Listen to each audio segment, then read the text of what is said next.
We've been looking at the chapter on limit setting as part of parenting responsibility. So helping the child to develop the habit and the discipline of setting limits and saying, this is how far I should go. We set limits for them and they learn to set limits for themselves. So today we look at consistency and limit setting. How can a parent communicate that limit setting should be consistent? We don't keep shifting the goalposts. In this book, we use African proverbs and biblical proverbs. The African proverb for today is from Nigeria, and it says, "It is the habit that a child forms at home that follows them to their marriage." Wow.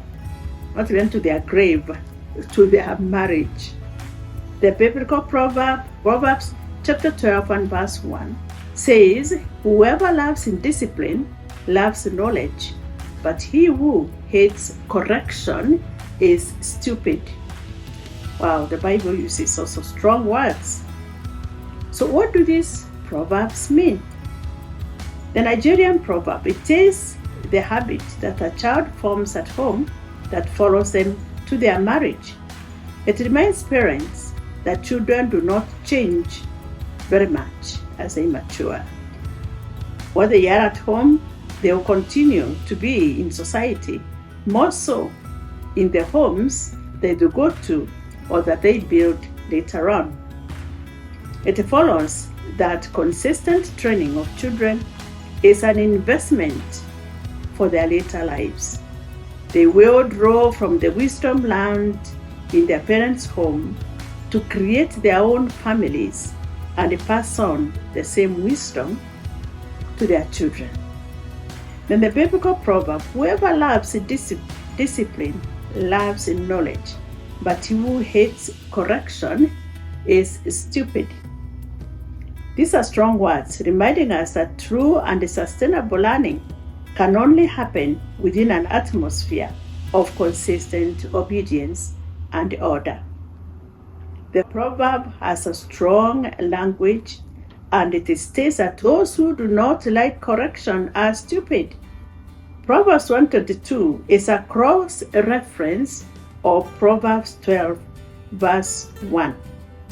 And it strengthens this case, saying, "How long will you simple ones love your simple ways? How long will mockers delight in mockery and fools hate knowledge?"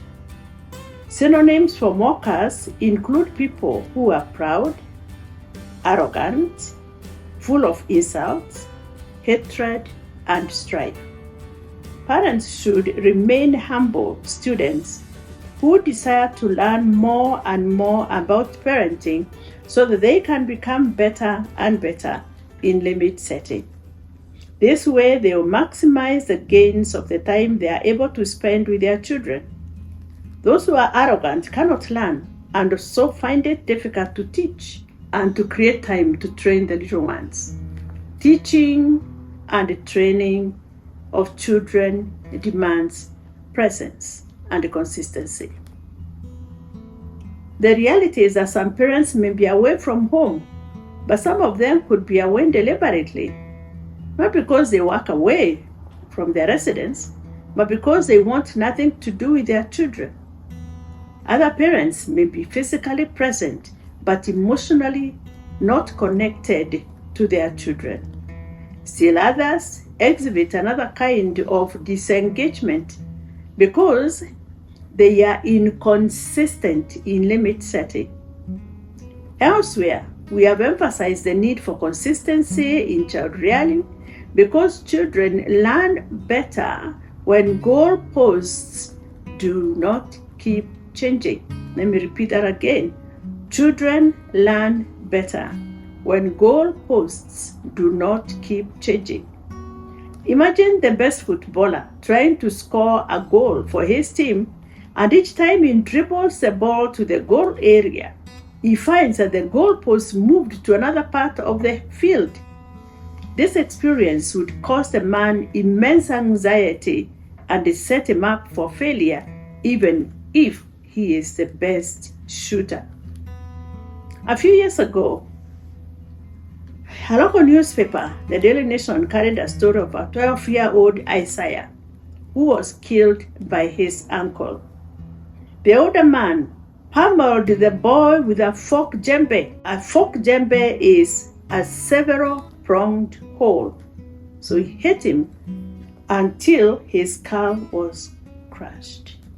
The villagers came and managed to rescue the child. Being a very remote rural area without transport access, they took over 1 hour to get him to hospital, the nearest health center actually. But by the time they got there, Isaiah was already dead. What happened to this young Isaiah? The newspapers reported that the uncle killed the boy because he was HIV positive.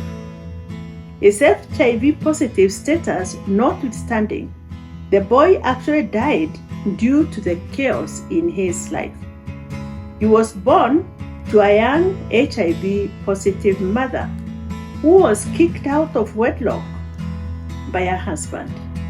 Mother Isaiah and his baby brother moved in with their grandmother. Isaiah was then barely 3 years old. Soon after, the baby, who was also HIV positive, died of AIDS-related illnesses.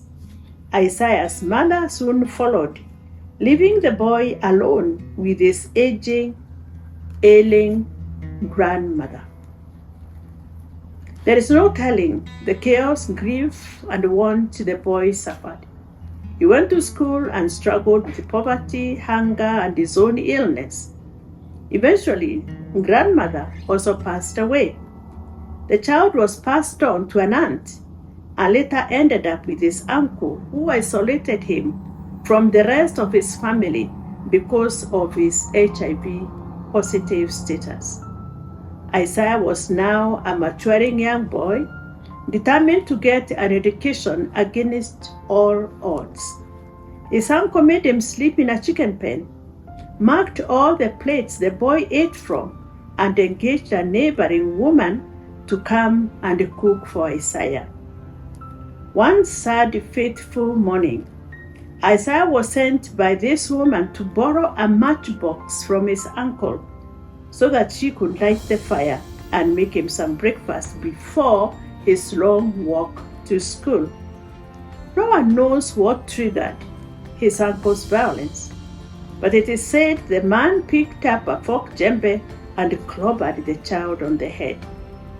Isaiah did not succumb to the HIV virus, but he died because of the chaos in his life. Chaos created by adults who should have been his protectors. Isaiah's case is rather severe. He lacked an adult who could love him, parent him, and create a safe place for him. Many children suffer for lack of love, caring, order, discipline, and even example. A connected parent will be physically and emotionally at hand in the life of his or her children. This creates the security the child needs to grow up in body and mature in mind and spirit. A caring mother will teach and train the child to live right. This way, values for rightful living can be consistently emphasized in the child's life. This is the consistency we are talking about. In Deuteronomy 6:4-9, God admonishes parents to love Him with all their hearts, with all their soul, and with all their strength.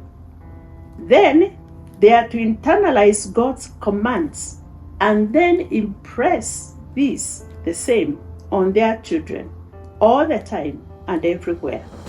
Impress the commands to the children when they walk, when they talk, when they lie down, when they get up.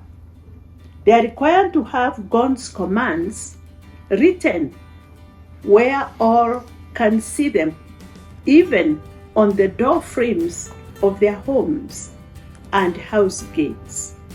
This means that training of children has to be an integral part of any home, and that teaching should not be information-based, but life-oriented.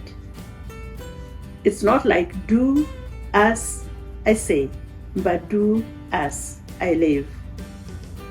Parents need to use the context of each day to teach values and should be part of the child's daily life experiences, helping the children to know God and what He expects of His people as part of daily living. Such engagement means that the parents who are present, loving, and caring set clear limits, their children will not get lost in the chaos of life. For example, parents may decide to communicate the importance of honesty as a life value. They let the children know right from birth that the family, whether adults or children, tell the truth. Then they also tell the truth all the time. Beyond telling, they live the truth at home, live the truth at work and in society. While doing exams, they live the truth. Spending money, they also live the truth, especially when they're spending money that is not theirs, or even playing a game. They do not cheat on their spouses and expect children to return all the change after doing some shopping for the family. Parents communicate that they do not apply one set of rules to their children and another set to adults in the family. Principles are principles and then become codes by which the family lives.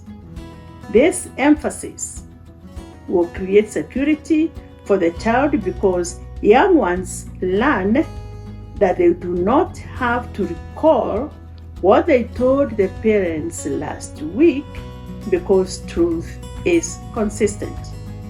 No one has anything to hide, so they do not have to work hard at hiding anything. This is the need and the emphasis of consistency in limit setting, being one person in the dark, the same person in the light. Keep on reading. Get a copy for yourself from Keswick Book Center, from Oasis Africa, or from Amazon. Bye. See you next time.